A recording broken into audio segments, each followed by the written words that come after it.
Real people, real celebrities, real talk. Join the Breakfast Club. Blast off in your Weekday morning, 6 to 10. Morning, everybody. It's DJ MV Angela Yee, Charlamagne the God. We are the Breakfast Club. Now, this is the only doctor a lot of you guys out there in Radio Land get to see or hear of. Yep. Dr. Oz. Well, thanks for having me back. Good You know, morning, it's sir. powerful because I've been under the weather, so I said I need to call Dr. Oz. I need some help. And here I am. And here he making a is. house call. And our people know Dr. Dre. Oh, Okay. Dr. Dre. Yes. That's right. And Dr. Okay. Oz. Yes. Yes. Now, Doc said it ain't so. I'm a clean eater, right? And on your show, you said that it's high arsenic levels in brown rice. Who would have thought? You know, it drives me crazy because arsenic we shouldn't have any in our food supply, but especially in the South where they used to use arsenic in cotton fields Gotcha. as pesticides, it's a big crisis. And because you got people who are eating rice in America now that has arsenic in it, and the rice that's usually better for you, the brown rice, has more of it than the white rice because that brown part, the outside kernel, holds on to it. So what are we eating? Should Exactly. we eat white rice or brown rice? White is a yellow terrible rice? carb, right? Yeah, white's a bad carb. Brown's supposed Black to be a rice. good carb. I eat black rice. So as we broke the story on Tuesday, Consumer Reports says that we should be eating 2 servings of rice a week, no more, brown or white, and that you ought to be using other grains in place of it. But here's the big takeaway: we have to cook our rice differently. We got to rinse it out. You know, so when you first get the rice, rinse it a couple times, and then boil it the way you'd make pasta. You're not going to make it the way you normally make rice. If you do that, you reduce the arsenic by 50%. Remember, arsenic causes heart disease and diabetes and cancer. You don't want that stuff to go, and especially with kids, because they're a bit more sensitive to those things. You're going to have to start cooking the rice a little differently. Now, the good news is... So wait a minute. The 90-minute bag that I use, I can't use that no more. You use the bag 90-second bag. 90-second bag. It's going to, not ideally, no. No. Okay, It's got levels that are higher than we want them to be. Why is there arsenic in the rice to begin with? Just because of the way it's grown? Cotton fields. They suck it out of the soil. Okay. Rice more than most crops loves those kinds of stuff, and unfortunately, we grow so much of it in Texas and Mississippi and Louisiana, southern states that are using rice now as a common crop, and they used to have a lot of cotton there.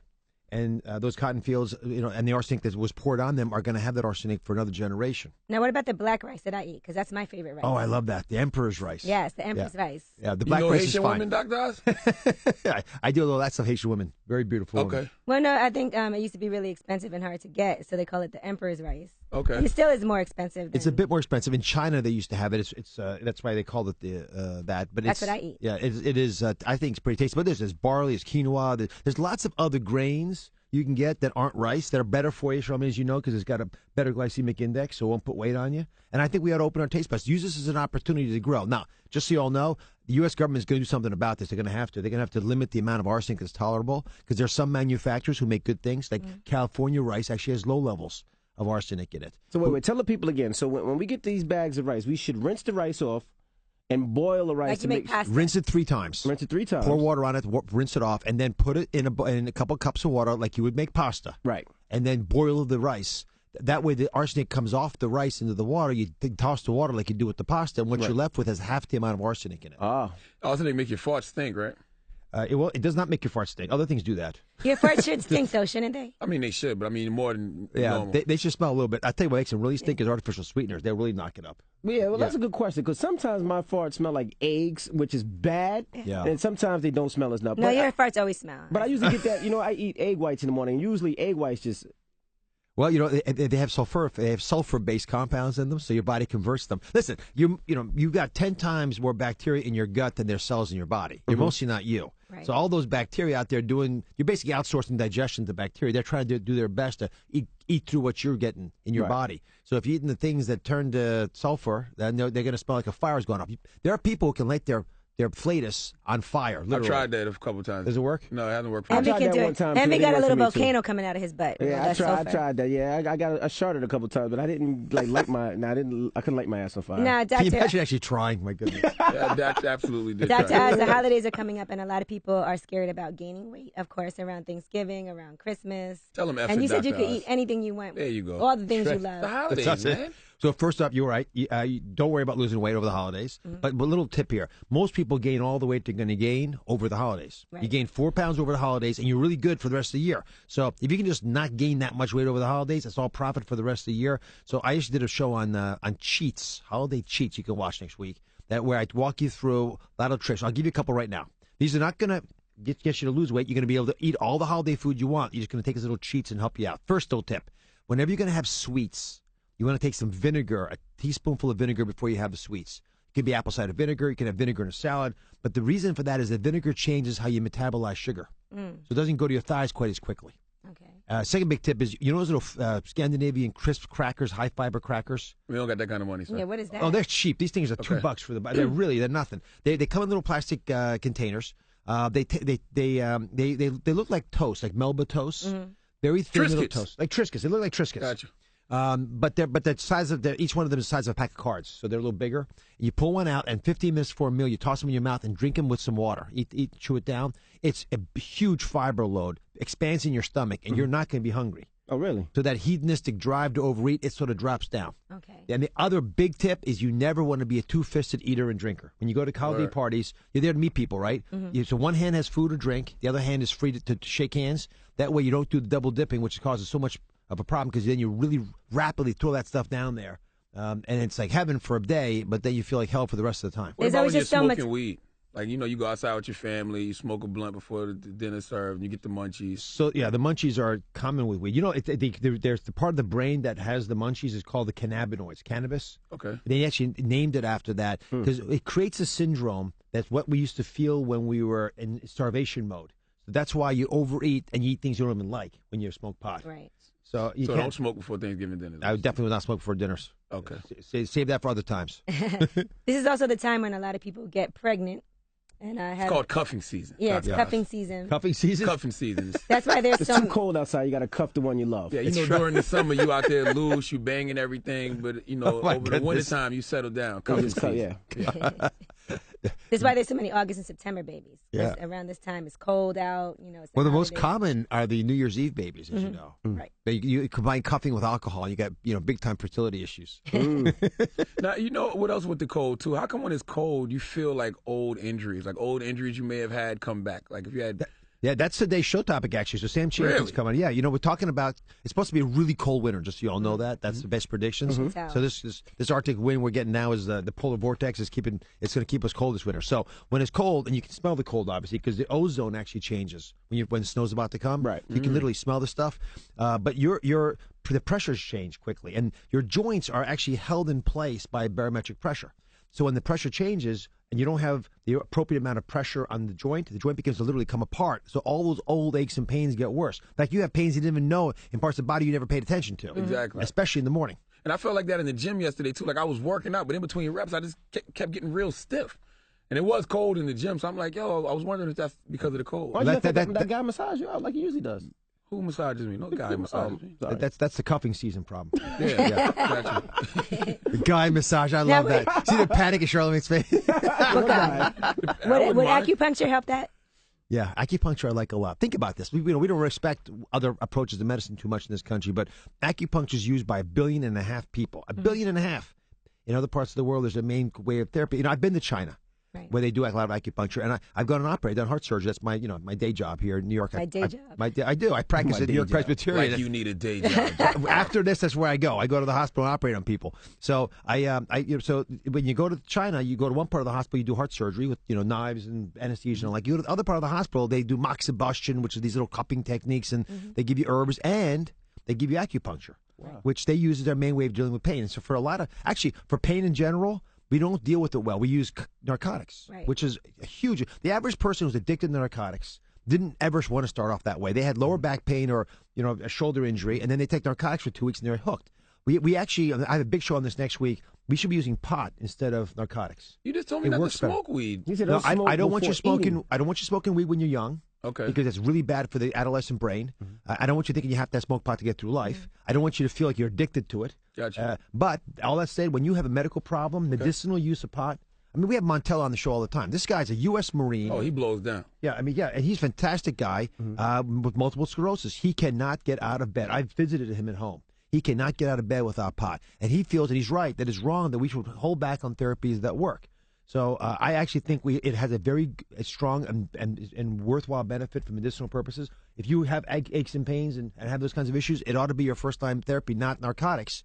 Obviously, we want other therapies, preventive tactics will work best. Right. But we ought to revisit that completely in our country. So when you and Montel together, who rolls up? And what do y'all use? Joints or blunts? I've actually never smoked a joint, believe it or not. True story, yeah. You like blunts? No, I've never done He that. doesn't I smoke. don't smoke pot. Period. Oh, got you. Nothing. Okay. When I grew up in the 70s. In the 70s, my friends who were potheads did not do so well in life. So I was always scared. You stayed clear. Yeah, I really did. I thought if I go that path, I'm going to really be in trouble here. Gotcha. And I never. And as a doctor, you're always worried about control. Because what if I smoked pot and I had a bad reaction? I couldn't take care of patients. So I never touched it. I've never done any drugs. No painkillers either. I've taken painkillers for bad injuries.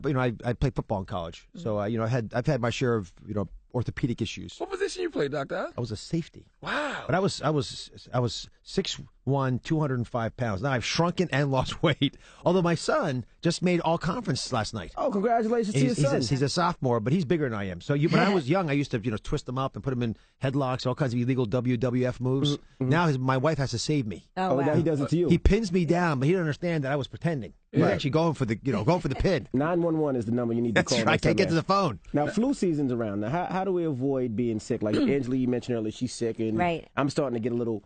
I'm starting to sniffly. feel better, and now he's getting sick. Well, we have this magazine called The Good Life. I don't know if you guys have seen it, but it is the big issue. I have it right here. Oh, there you are. You do have it. All right. So see the article there? It says how to stop a cold before it starts. It's very cute. You have on Christmas lights. Yeah, I'm electrocuting myself. So it's this, the thing about the pre-colds, which is really what you're getting. You're about to get the cold. Is you have the opportunity to turn back the flu virus that's about to prosper inside of you. So obviously fluids help.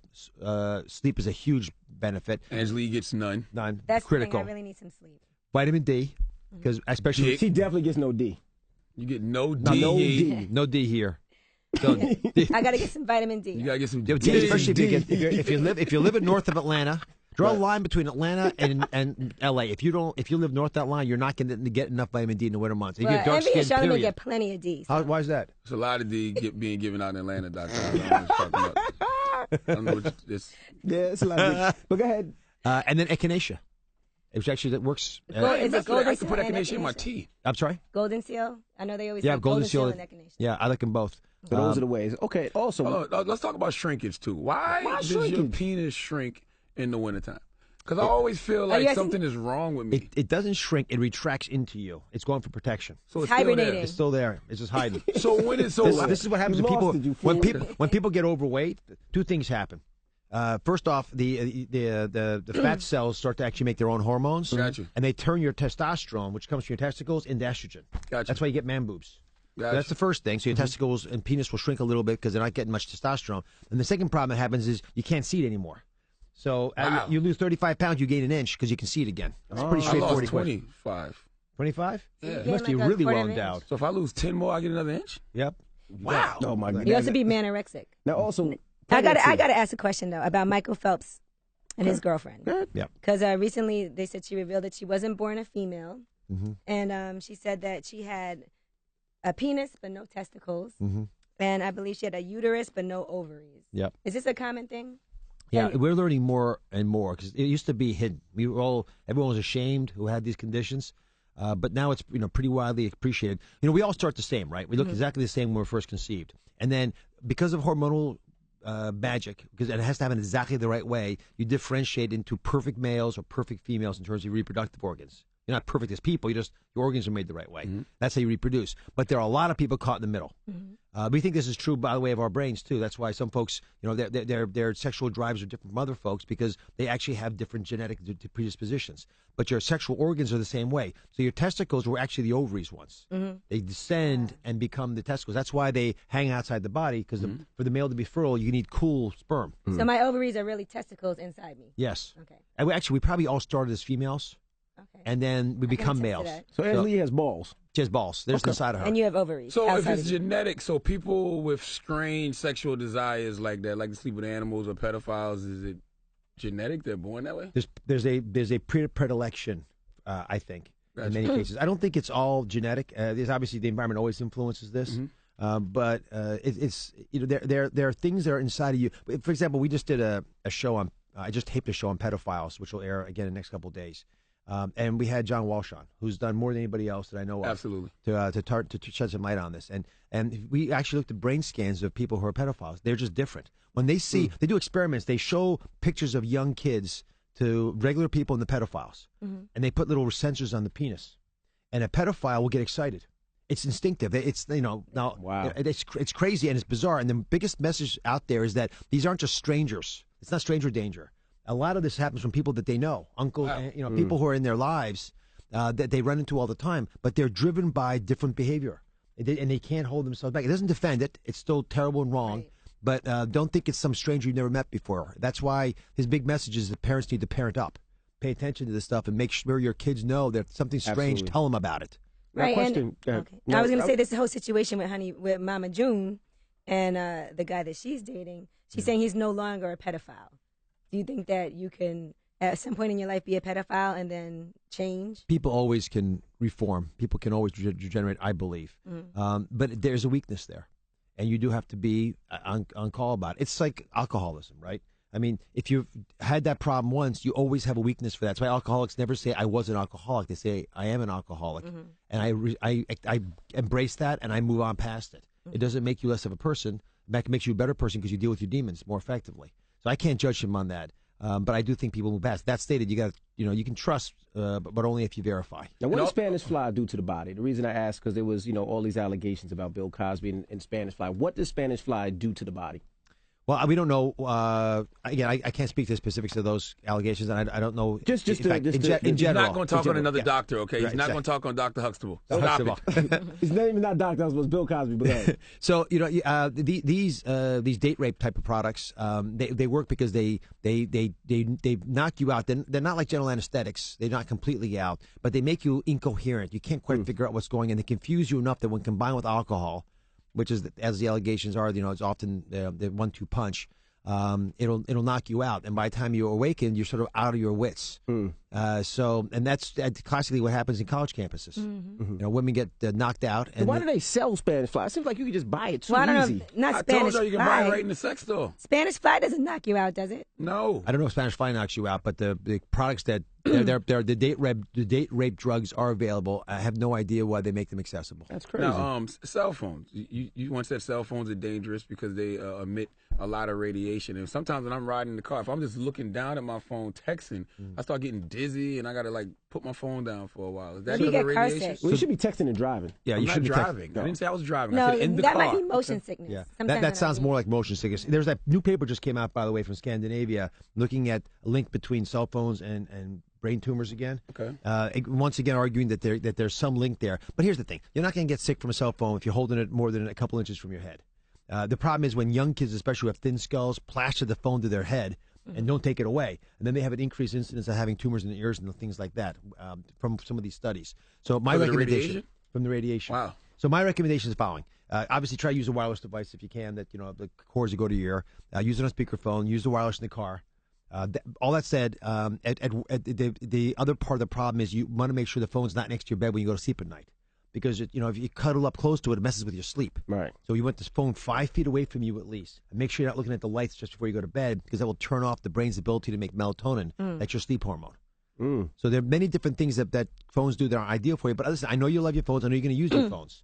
But there's simple, smart things you can do. For example, you mentioned the car. The problem with the phone in the car is because when the car is driving along, it goes from cell tower to cell tower. The phone has to switch its allegiances.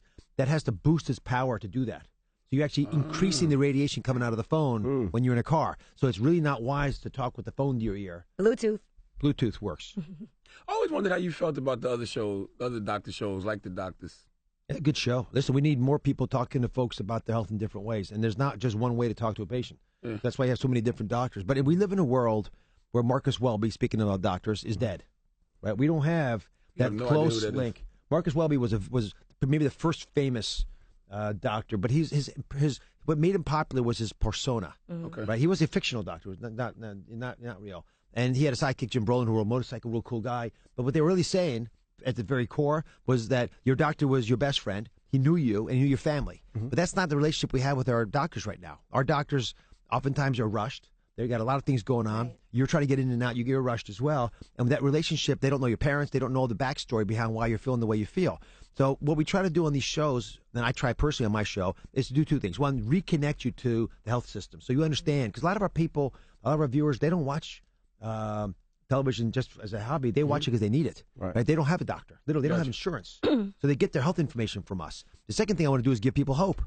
right? And hope is not just about the right thing happening. Hope is making sense of what's going on. Right. If I can help you understand why you're overweight or not feeling your best or why you're not cuffing, why you're not doing your best. There you Right? go, I'm Doc. getting it. I'm getting it. You getting it? Then you'll think differently about your life. You won't feel like you're a victim in the process. And one of the biggest stories we're going to tackle coming up is money, because money is a big source of stress. Mm-hmm. And Depression. folks, but I'll tell you something else most people don't know. When you invest your money, you only get to keep about 40% of the profits. Think about that. It's your money, your risk, and yet 60% of the money goes to people giving you advice, and 40% stays with you. Now, if you have a lot of money, you don't let that happen. You change the equation. Right. But we need to inform people so they're more wise about that, because when you don't control money is a major stressor in life. Hey, Right. just turn to Susie Oman on us. Well, Susie's one way of going about it, but Susie deals with people who already have some money. God, oh, okay. Yeah, what you're trying to do is to take the bottom half of the pyramid, because half the population is in debt, Absolutely. and get them to understand that they got to control that destiny. And there are many. I'm not going to give you specific financial advice. I'm going to put in your radar screen that it's not just a minor inconvenience. You already know that. Money's the number one reason people get divorced. Yeah, and divorce stress. causes it, and also it's the number one reason you get sick, because it's a major driver of stress, and getting sick causes bankruptcy. Number one cause. So they're married. In fact, in the olden days, Very true. when you left the hospital, they gave you money because you needed money to get back on your feet again. Wow. Oh. Now you Don't go to do the that hospital, now. we take your They money. take money, yeah. And you're left with Definitely don't do nothing that when now. you come out, literally. As a rich doctor, do you feel like you should be giving people money to get back on their feet? Yeah, you actually try your best in many ways to do it. Can I get a loan in? Yeah, here, I'm getting that. My man. Don't give him anything. money. He has- Charlemagne. Yes, Charlemagne. I do. Yes, I do, Doc. He's a sick man, but he doesn't need money. Now, what's going on this weekend, Doc? Tell the people where they can see you this weekend if they're in the New York, New Jersey, Connecticut area. I'm on Fox 5, as you all know, at 2 o'clock in the afternoons, talking about a lot of the. We have cheats for Thanksgiving, how to go through Thanksgiving and not gain weight. We got some real time celebrities coming And on. on Saturday, we'll be at the Health and Wellness Expo, and Yeah, I'll that's what I be was there talking with about. I you. thought you were going to be in Brooklyn or something. Yeah. in Oh, Brooklyn. I don't know. I thought you were asking a social question. No. I'm going out with my kids on Thursday. Got dinner on Wednesday. Ah, Yeah, that's right. We're gonna be at Scarlett One Hansen in Brooklyn Brooklyn. together. We're hanging out on the weekends now. That's right. I did this thing last year. It's an incredible gig. I did it last year, too. Isn't it and fun? We'll be there this year as well. Carla Hall will be there from the Chew also. Yep. It's going to be a lot of people there just kind of helping you out and helping you with Fantastic your music. fitness. It's free. It's right. It's very by easy the to Barclays get to. Center. Right across the street from the Barclays Center. It's a beautiful building. It's this big bank, I guess, that they converted into a concert hall. You guys, I heard, do a fantastic job organizing it. I'm talking about health. You mentioned Carla. It was my daughter Daphne's with her on the Chew. Right. So that she's talking about food, but we also have athletes there, and it's a time for people to come with their families. They can tour around different booths. Yeah, there's all kind of fun things happening, and so I'll be there. Emblem Health, Shea Moisture, a lot of different booths, a lot of information. It's free, it's informative, and it's fun. Yeah, I didn't know Daphne was your daughter. yeah. My daughter. I had a granddaughter. Believe You it or stay not. away from her. I just think that's dope that you do television, she does TV. You know, that was my wife's idea, actually. The brains of the family is my wife. She's the one who years ago said, she's the one who talked to Oprah and said, have this guy on your, brand him, make him who he is. And then it was her idea to, she's the one who got Oprah to do the show with me, my show. Be behind every strong Really? man. So she's like your She's- manager or something? Or? She's everything. I don't have a manager, agent. I don't have a PR person. She's everything, all Yeah, wrapped his in one wife. person. Wow. So my wife, but she gets 50% of the profits. That's The incredible. agent will only get 15%. She should get 75%. Dr. Oscar, he said, Envy, you got to ask my wife. So her and Oprah have been the two most influential people in your career, basically. Yeah, the two of them sort of, and they actually see eye to eye on a lot of these things. Because Gotcha. Oprah, especially early on, she wasn't doing a lot of health stuff, and she realized she wanted to be a teacher, basically, which is what she is. And she kept thinking, well, how do I teach? Well, the word doctor means doctore, teacher. It literally means teacher in Latin. Doctor. So you're supposed to teach. So we began doing the show in the beginning, and I was very naive about it. I used to walk in there with my scrubs. I would take my organs in igloo coolers. Literally, I was like, Jeffrey Dahmer walking through with body parts. Goodness gracious. And I would go through security, and I would have a little letter from Oprah saying, Dr. Oz is coming to my show. Signed Oprah. That's all you need. And so I take these, skulls and bones through security, and I go to the stage, and I take my scrubs on because I didn't get my clothes dirty. I remember. And I do all those. And then after a couple of years, Lisa said, you ought to just make him somebody that everyone respects as someone who can translate health for them. Right. So hold on, Oprah didn't have the idea herself? Like your wife had to say, hey, this would be a good idea. Oprah's thinking about a lot of things, including the Oprah show at the Gotcha. time anyway. And you gotta need pitch smart it, people. pitch it. But you want smart people that you trust. Right. And part of the reason that I work with Oprah is I never wanted to do television. I would just do it as a favor. I may call up and say, "Can you come out, day after tomorrow?" I said, "Fine." I literally pick up the organs and I'd go. Wow. It wasn't that organized, and that's actually why it was so authentic. And as I began to figure out that there's a lot to this TV stuff, because you got to talk to people differently, you got to listen. Right. And the biggest problem we have in medicine is, and most of us are men, and we learn in science, all science. We don't learn to listen. We got 2 strikes against us. Could you repeat that? I didn't hear it. Huh? Shut up. Go ahead, Doc. So yeah, listening is not easy to do. So, she, among all the things she taught me about, because I was at Oprah University for 7 years, basically, that's what we called her show, because you learn every time. You learn how to listen. And after a while, you got to, and someone that she trusted, like Lisa, would sit down with her and say, listen, let's think about how we can do this different and better. Take it to a different stage, make it larger. And that's why, they decided, Oprah's still my partner on the show. Do y'all compete to see who's going to be Oprah's favorite, like you, Dr. Phil? What's her name, Rachel? Yeah, I know Oprah loves you more. I know that already. You know it. Gotcha. He's aware. Absolutely. Oh, boy. Well, we appreciate you joining us, Doc. I love being here, We love guys. it every time you And come. I will see you this Saturday. It's going to be a blast. All right, it's Dr. And next time you Oz. come, we need to talk some erection tips. All right, erection tips and more What, on the cuffing tip of when I your come erection? Yes, it's cuffing season now. back. I've got all kinds of erection tips, believe me. Got you. And pregnancy stuff, too. All What? that, too. That's right. I got 4 kids. I might try to get 4 more. All right, it's for the you. Breakfast Club, Dr. Oz.